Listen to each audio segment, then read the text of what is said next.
من يهده الله فلا مضل له ومن يضلل فلا هادي له وأشهد أن لا إله إلا الله وحده لا شريك له وأشهد أن محمدا عبده ورسوله أما بعد فإن خير الحديث كتاب الله وخير الهدى هدى محمد صلى الله عليه وسلم وشر الأمور محدثاتها وكل محدثة بدعة وكل بدعة ضلالة وكل ضلالة في النار. قال الله سبحانه وتعالى قد أفلح من زكاها وقد خاب من دساها. সমস্ত প্রশংসা সেই আল্লাহ সুবহানাহু ওয়া তাআলার দরবারে, যে মহান রব আমাদেরকে অত্যন্ত মেহেরবানি করে আজকে বাড়িধারা জামে মসজিদে জুমার খুতবা শোনার জন্যে এবং জুমার সালাত আদায় করার জন্যে আসার তৌফিক দান করেছেন। আলহামদুলিল্লাহ। দুরুদ এবং সালাম পেশ করছি আমাদের সেই প্রিয় রসুলের প্রতি, যিনি তাই বলতেন আল্লাহ তাআলা তাকে যা জানাতেন, সাল্লাল্লাহু আলাইহি ওয়াসাল্লাম। অতঃপর আপনারা যারা কষ্ট করে বিভিন্ন জায়গা থেকে কোরআন এবং সুন্নাহর খুতবা শোনার জন্য এসেছেন, বসেছেন, পুরুষ এবং নারী, আল্লাহ তাআলা আপনাদের উপরে কল্যাণ, শান্তি, রহমত, বারাকা, হিদায়াত বর্ষণ করুন এবং আল্লাহ তাআলা আমাদের প্রত্যেককে আল্লাহর জান্নাতের জন্য কবুল করে নিন এবং তার জাহান্নাম থেকে বেঁচে থাকার তৌফিক দান করুন।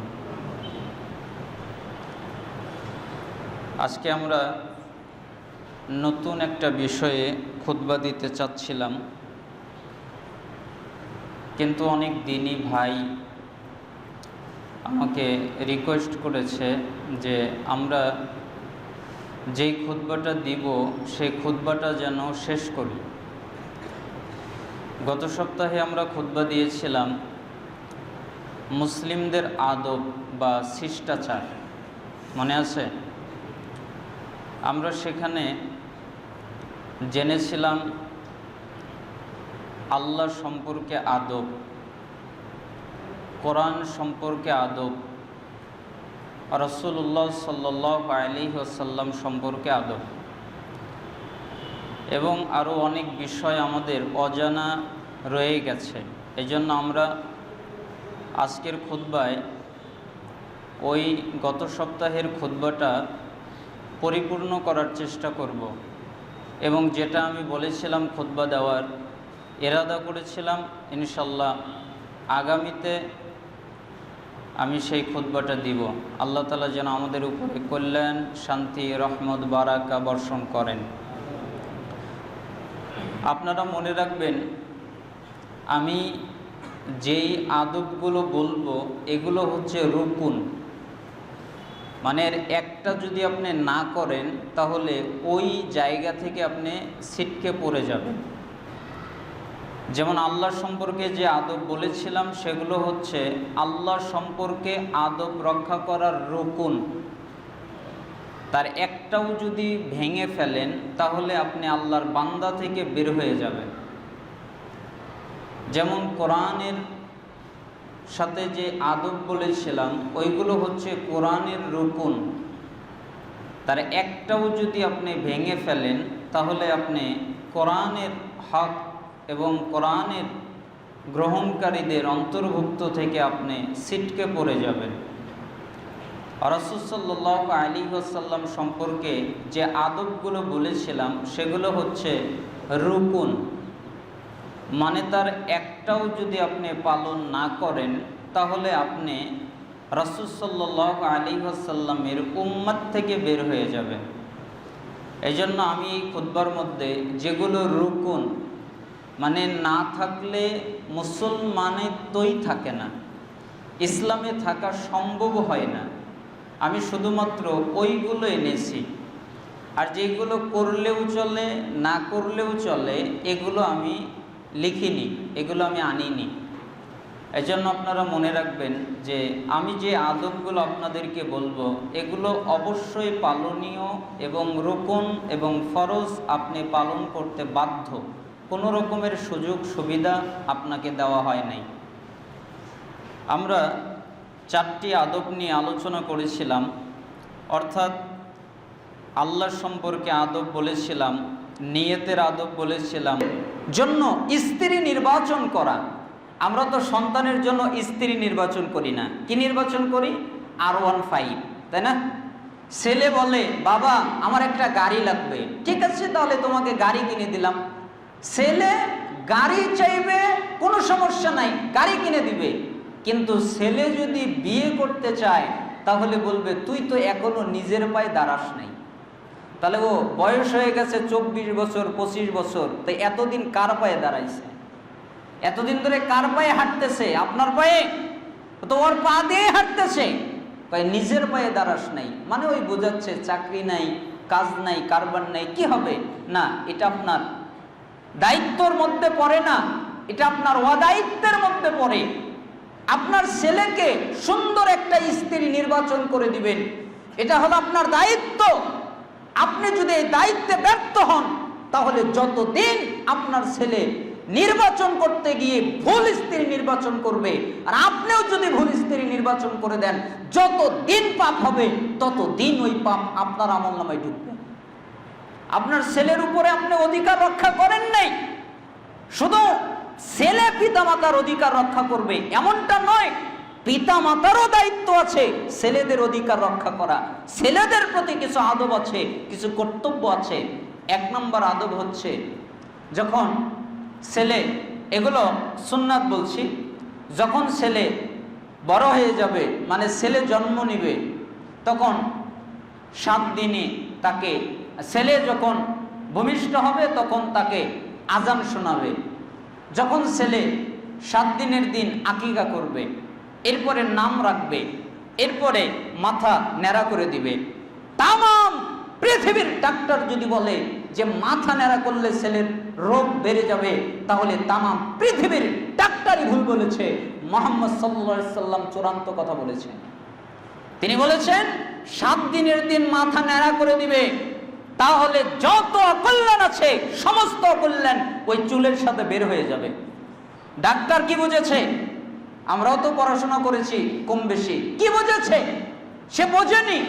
অতএব ডাক্তারের কথা এখানে চূড়ান্ত নয়, এখানে মুহাম্মদ সাল্লাল্লাহু আলাইহি সাল্লামের কথা চূড়ান্ত। তিনি বলেছেন যে মাথা ন্যাড়া করে দিতে হবে, অতএব 7 দিনেই মাথা ন্যাড়া করবে, এটাই হচ্ছে সুন্নাহ।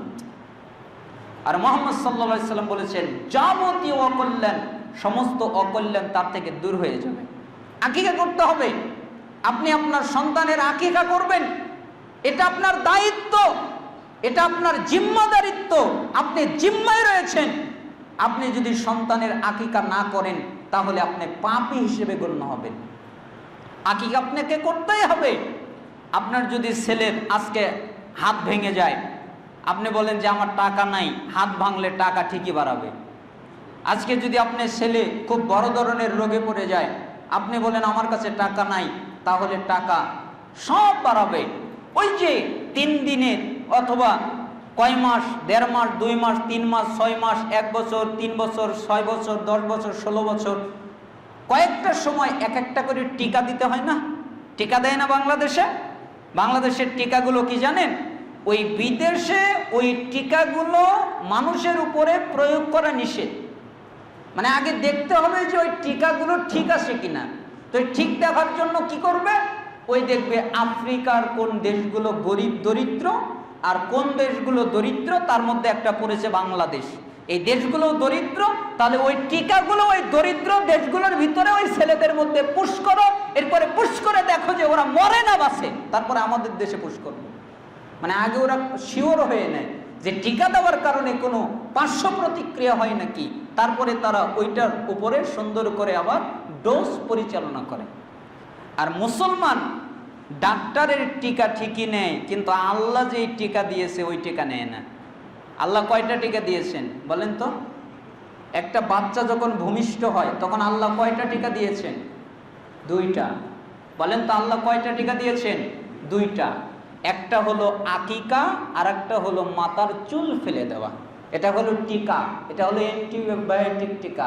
এমন টিকা এটা, কিয়ামত এবং মৃত্যুর আগ পর্যন্ত এই টিকা তাকে যাবতীয় অকল্যাণ থেকে রক্ষা করবে, যদি আল্লাহকে সন্তুষ্ট করার জন্য এই টিকা দিয়ে থাকে। তার মানে আপনি সন্তানকে আকিকা দিবেনই। 7 দিনে দেওয়া সুন্নাত। এরপরে যত হাদিস আছে, একটা হাদিসও সঠিক নয়। 14 দিনের হাদিস সঠিক নয়, 21 দিনের হাদিস সঠিক নয়। তো বিন বাজ রহিমুল্লাহকে জিজ্ঞেস করলো, তা আমার বাচ্চার বয়স তো 24 বছর হয়ে গেছে, এখনো তো আমি আমার বাচ্চার আকিকা দেইনি, তো কি করব? আরে তুমি ওয়াজিব তরক করেছো, এখনই দিয়ে দাও। তার মানে ওটা তরক আছে, ওটা তো আদায় হয় নাই, ওটা দিয়ে দাও। তার মানে যতদিন হয়ে যাক, আপনার যদি মনে হয় আমি আমার বাচ্চার আকিকা দেইনি, আমার সন্তানের আকিকা দেইনি, তাহলে দিয়ে দেন। দিয়ে আপনি জিম্মাদারিত্ব থেকে মুক্ত নিয়ে নেন। তবে সুন্নাত হচ্ছে 7 দিনেই দেওয়া। এটা কি? সুন্নাত। তার মানে তাদের এই কাজগুলো করতে হবে। এরপরে যখন তাদেরকে সুন্দরভাবে লালন পালন করতে হবে, যখন তাদের বয়স 7 বছর হবে তখন তাদেরকে সলাতের জন্য আদেশ করতে হবে। আদর করে অনেক কিছু বলে তাদেরকে নামাজে নিয়ে যেতে হবে। মসজিদে দুষ্টামি করুক, তাতে কোনো অসুবিধা নেই। একজন সালাফ বলেছিলেন যে যেই মসজিদে দেখবা যে বাচ্চারা দৌড়াদৌড়ি করে না, বাচ্চারা খেলাধুলা করে না, বাচ্চারা লাফালাফি করে না, তোমরা মনে করবে অচিরেই ওই মসজিদে আর তোমরা মুসল্লি খুঁজে পাবে না। এই জন্যে বাচ্চারা লাফালাফি করবে।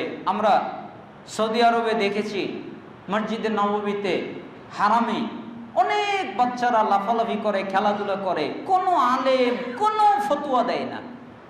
তারা আরো উৎসাহ দেয়, আরো সুন্দর করে তাদের সাথে শরীক হয়, তাদেরকে সুন্দর করে আদর করে চলে যায়। তার মানে সন্তান মসজিদে এসে যদি লাফালাফি করে, এতে কোনো দর্শনীয় ব্যাপার নয়। তার মানে সন্তান ও তো বোঝে না, ও তো ছোট মানুষ।